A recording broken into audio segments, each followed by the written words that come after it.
All right, Louis Icart. Up next, a proposition. Yes.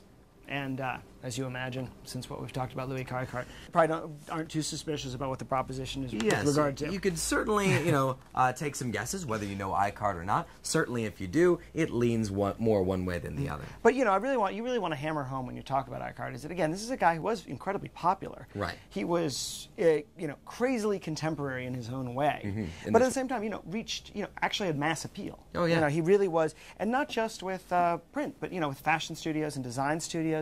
He influenced literally generations of these people.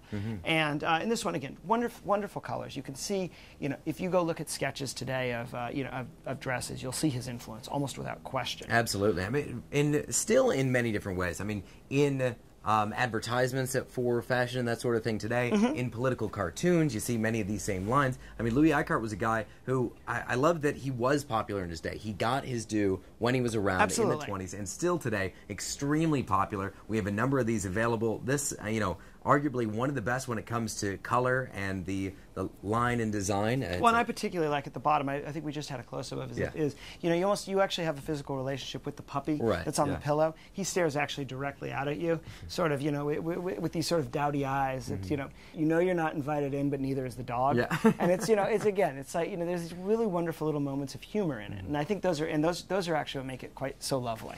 I love that they bring a smile to so many faces. Yeah, and many of them have a bit of a risque sort of quality, some more than others. Yeah. But it brings a smile, and that's why it's a great piece down.